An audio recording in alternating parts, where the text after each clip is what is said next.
Hello everyone, Female Frodo Baggins here, back with one of my favorite topics, discussing female characters, the depiction of them, and how they are received. And for this video, I wanted to revisit the Girlboss character, because I'm hoping against hope that we're finally done with the awful era of Girlbosses, which I believe did maybe hopefully not permanent, damage to the female action hero. I am seeing that Marvel seems less interested in worrying about, the ratio of female characters to male characters, as there were complaints about the lack of female characters in Avengers Doomsday, complaints specifically from a small group of Twitter people, and I already reminded that the reason why those female characters likely aren't appearing in the movie is a lot of them were badly received, and I doubt that they would do anything to help, though I also think the cast we have so far also isn't going to do much to bring people to the movie, but I digress. For this video, though, as we're talking about how all of these female girl bosses and Mary Sue characters that were introduced over the past 10 years, starting with Rey in The Force Awakens, why they failed, I want to explore specifically why they failed amongst women. In fact, these girl boss characters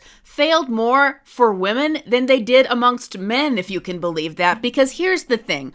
Over the years, as we've been talking about girl boss characters, sometimes there would be people out there who would take it too far and say that the girl boss character was merely a negative reflection of women in real life. That the reason why we get all these girl boss characters that seem like they're self-insert fantasies and they do everything right and they have all of these inexplicable abilities is because of the narcissism of women in real life. That they want to fantasize about being able to do anything and being capable of everything. But that simply isn't true. That is a projection made off of seeing how many Mary Sue and self-insert characters we had, and then declaring that this must be a reflection of women, when in fact, women liked these characters even less than men. What we've talked about many times in the past is how the percentages, when you would look at the breakdown of ticket sales and who was actually going to see these girl boss movies, most of which bombed, it actually skewed more male. It even skewed more male than the movies with male action heroes. Like, female audiences rejected these girl boss characters even more than men did, even if they weren't as vocal about it.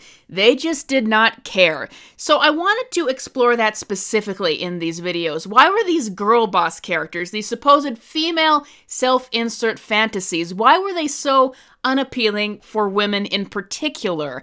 Now, I want to get one thing out of the way first. Of course, a problem with them was bad writing. Most of us can agree that they were badly written and that there was just nothing to relate to or to find enjoyable about these female characters. They were just these bland power fantasies, essentially. But I do want to get rid of the argument of it being about writing, because obviously there's a lot of badly written things out there that people enjoy. In this case, I'm talking about badly written things that women can enjoy, like, I'm not saying I've read any of the Book Talk books. They haven't really appealed to me, but Morning Glory Milking Farm,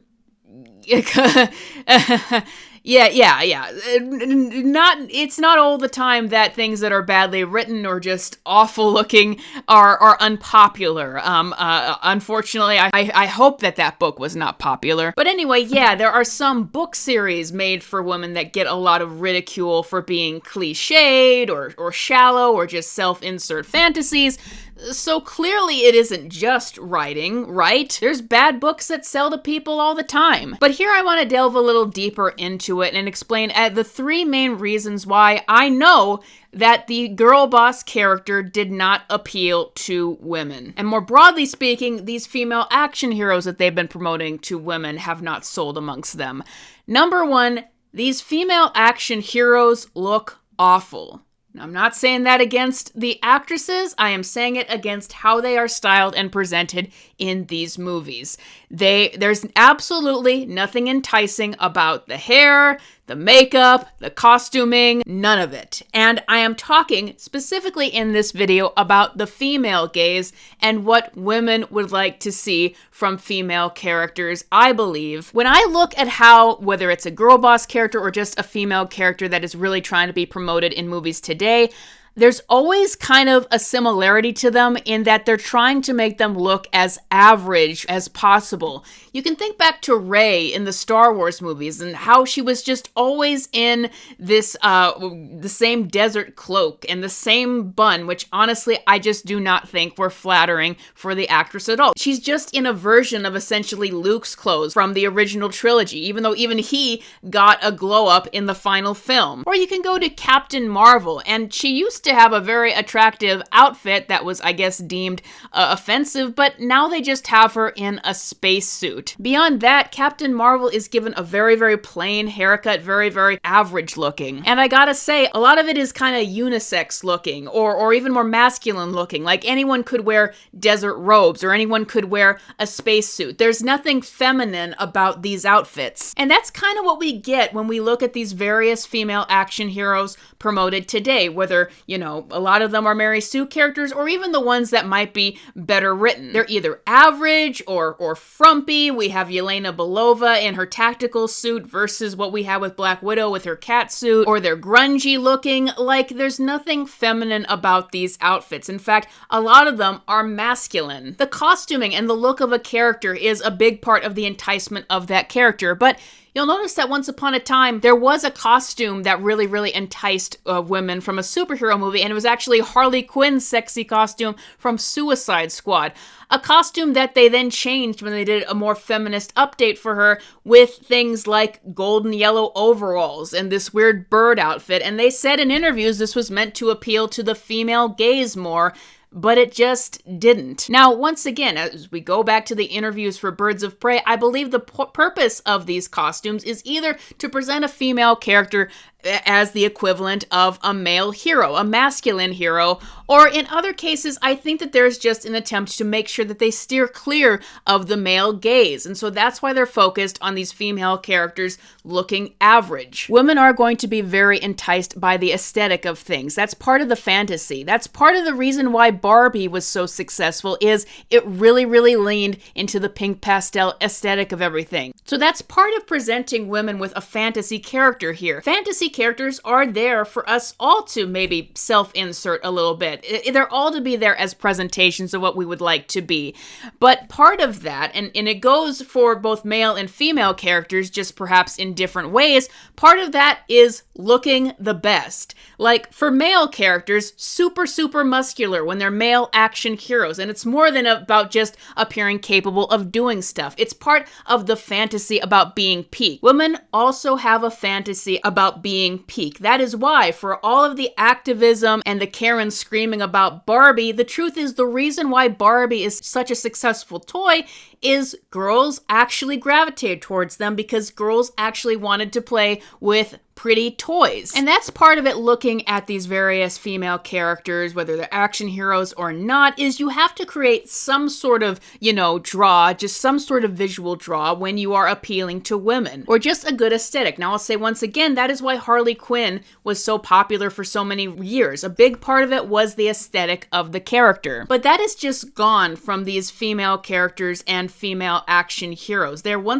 trying to make them look more average or more masculine. They're moving away from any kind of femininity or any kind of exceptional draw. The problem is with that, and I think the entire motivation is to make sure that the male gaze is avoided at all costs, is that they forgot to add anything that would actually be appealing towards women. Women like attractive costumes themselves, and just generally getting rid of gender for a second, you need to create some kind of visual appeal for a character, especially a superhero character where the costume is a big part of the initial draw. If you just have all these characters look bland or average looking, or in Harley Quinn's exceptional case, gaudy and a little bit trashy, then no one is going to be enticed by them. This is a case that I believe in trying to avoid something seen as negative from the past, that is, any kind of sexualization or male gaze. They wound up just making bland looking characters that no women would actually be drawn to. Now, the second reason why these female characters did not appeal to women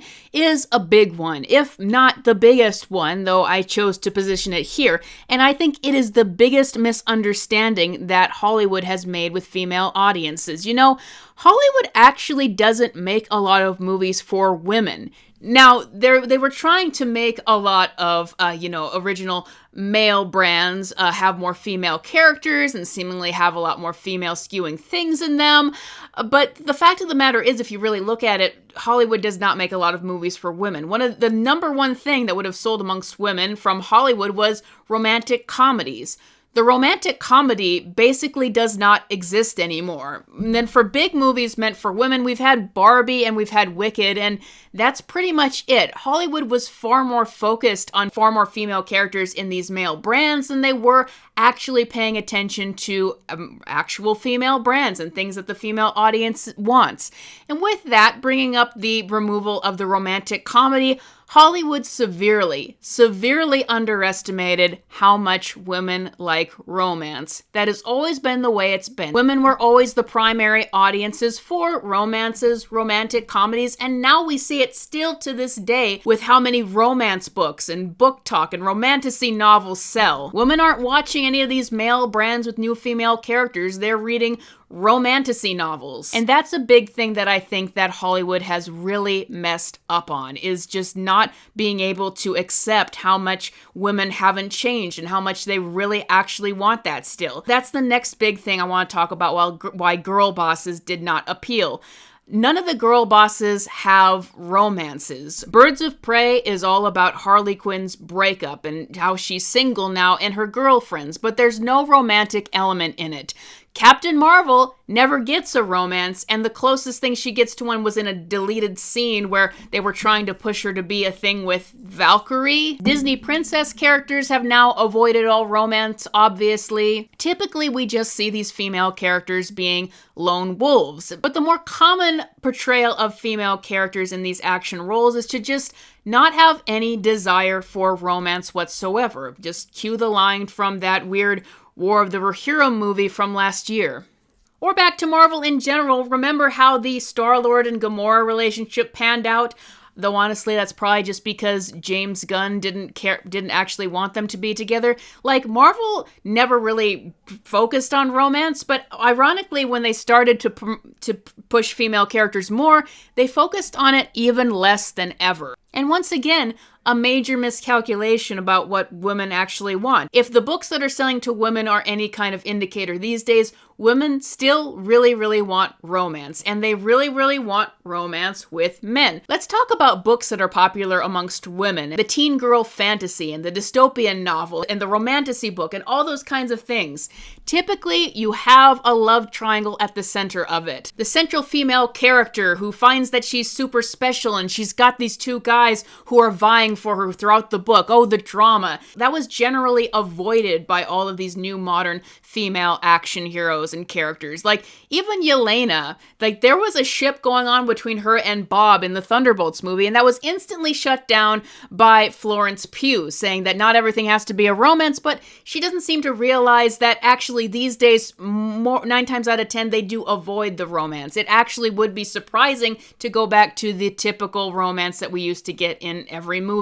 But you'll notice that there were no fans, and I mean this, no fans over the character of Rey. But there were fans over Reylo, and there's a reason for that. Reylo was a horribly written ship, and it made no sense, and they sort of became cousins at the end. But the reason why that was the only thing that enticed girls is because it's the popular fantasy about being the soft spot of the villain, the heart, the person who he lets down his guard for, the only thing that's special to him, the one that he softens up for. It's the entire fantasy there.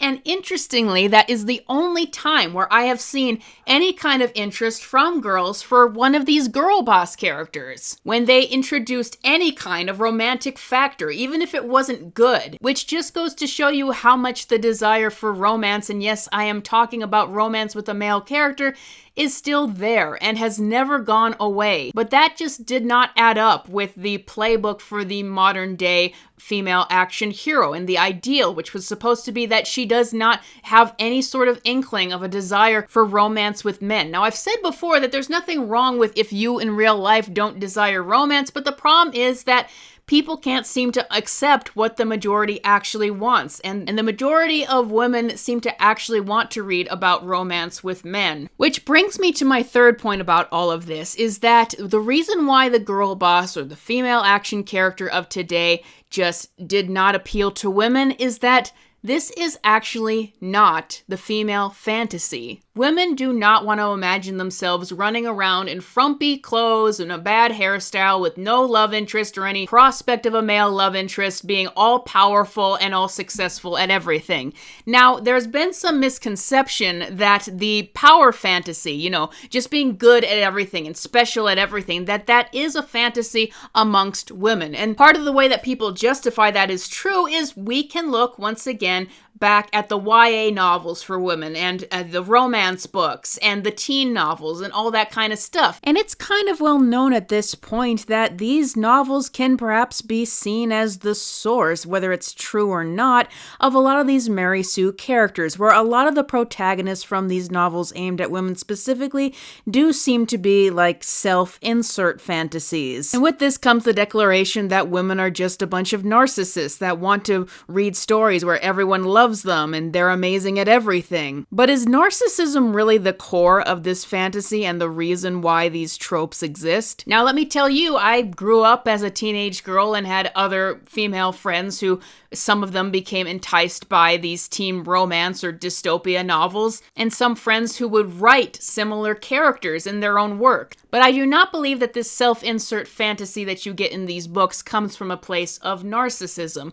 What we typically see in these books, as the stereotype suggests, is an insecure girl who sees herself as pretty ordinary, who then comes to find herself as super special, and she's got multiple men vying for her attention and who want to protect her and all that kind of stuff. That, in my armchair psychologist and just having been a teenage girl once upon a time myself opinion, is not the result of narcissism. It's the result of being a teen girl and feeling insecure and loving those fantasies of feeling cherished and feeling desired. And that is where the fantasy and the self-inserts from those various romance novels aimed at women, many of which I would argue have not gotten out of the teen girl phase, that is where that comes from. However, we don't really see that in these movies. We don't necessarily see an ordinary girl who finds herself becoming cherished and desired. We just see a female character who somehow gets